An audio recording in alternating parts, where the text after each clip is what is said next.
नमस्कार. शांत मन घडवणं हे म्हणजे अगदी एखाद्या घराचं बांधकाम करण्यासारखंच आहे, नाही का? तर आज आपण याच मानसिक आरोग्याची पायाभरणी कशी करायची आणि त्याचा एक प्रकारे नकाशा कसा असतो याचा आढावा घेणार आहोत. हे प्रश्न ऐकून काहीतरी ओळखीचं वाटतंय का? जर याचं उत्तर हो असं असेल, तर मग हा विषय खास आपल्या सगळ्यांसाठीच आहे. चला तर मग या अस्वस्थतेचा अगदी मुळापर्यंत जाऊया आणि बघूया यावर काय उपाय करता येतील. चला आता मग सुरुवात करूया. आजच्या या धावपळीच्या आयुष्यात मनाची ही जी अस्वस्थता आहे, ती नेमकी येते तरी कुठून? हे समजून घेणं खूप खूप महत्वाचं आहे. आपण मानसिक आरोग्य हा शब्द तर नेहमीच ऐकतो, पण याचा खरा अर्थ काय आहे? ही फक्त एक बोलण्याची संकल्पना आहे की त्या पलीकडेही काहीतरी आहे? तर मानसिक आरोग्य म्हणजे नेमकं काय? सोप्या भाषेत सांगायचं तर आपल्या भावनांना समजून घेणं, तणाव कसा हाताळायचा हे शिकणं आणि आयुष्यात येणाऱ्या आव्हानांना शांतपणे सामोरं जाण्याची क्षमता, हीच ती शक्ती आहे. म्हणजे बघा, जसं आपण शरीरासाठी व्यायाम करतो ना, अगदी तसंच मनालाही चांगल्या सवयींची गरज असते. चला, आता आपण या विश्लेषणाच्या सगळ्यात महत्त्वाच्या भागाकडे आलेलो आहोत.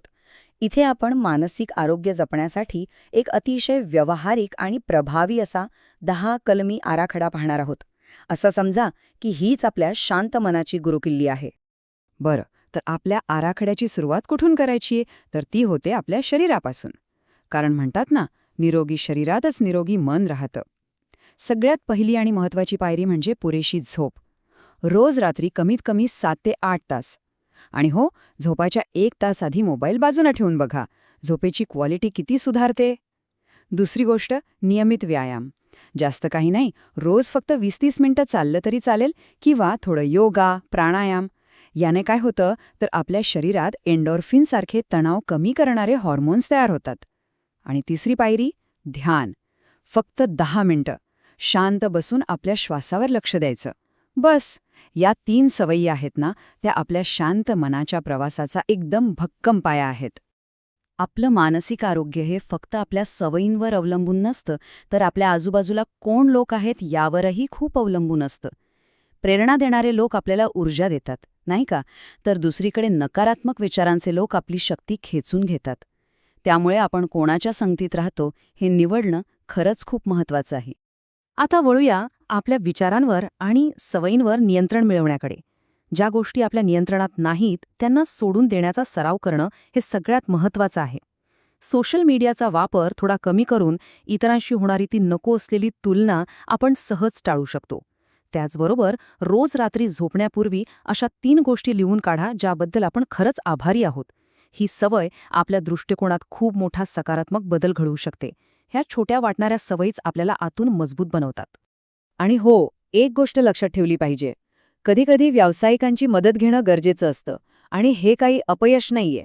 उलट, योग्य वेळी तज्ज्ञांचा सल्ला घेणं हे स्वतःच्या आरोग्यासाठी उचललेलं एक खूप शक्तिशाली आणि महत्त्वाचं पाऊल आहे. आता आपण अशा काही सामान्य चुका पाहूया, ज्या कळत-नकळतपणे आपल्या मानसिक आरोग्याचा पाया कमकुवत करत असतात. या चुका टाळणं खरंच खूप गरजेचं आहे. आता ही यादी बघा जरा. सतत स्वतःची इतरांशी तुलना करणं, सगळ्यांना खुश ठेवायला जाणं आणि तो एक मोठा प्रश्न, लोक काय म्हणतील, या विचारातच अडकून राहणं. या सवयी आहेत ना, त्या म्हणजे आपल्याच मानसिक आरोग्याला लागलेली एक प्रकारची कीड आहे. आणि म्हणूनच ह्यापासून जाणीवपूर्वक लांब राहणं आवश्यक आहे. आणि आता ह्या विश्लेषणाचा सर्वात महत्त्वाचा संदेश. हा विचार आपल्या मनात अगदी कायमचा कोरून ठेवण्यासारखा आहे. मानसिक आरोग्य ही काही चेन किंवा लक्झरी नाहीये, ती आपली मूलभूत गरज आहे. कारण जेव्हा आपलं मन शांत असतं, तेव्हाच आयुष्य खऱ्या अर्थाने सुंदर होऊ शकतं. आणि खरं सांगायचं तर हीच आपली सर्वात मोठी संपत्ती आहे. तर जाता जाता एक प्रश्न स्वतःला विचारा. आज आपल्या मनासाठी कोणती एक छोटीशी गोष्ट केली जाईल? जरा विचार करा आणि आजच सुरुवात करा.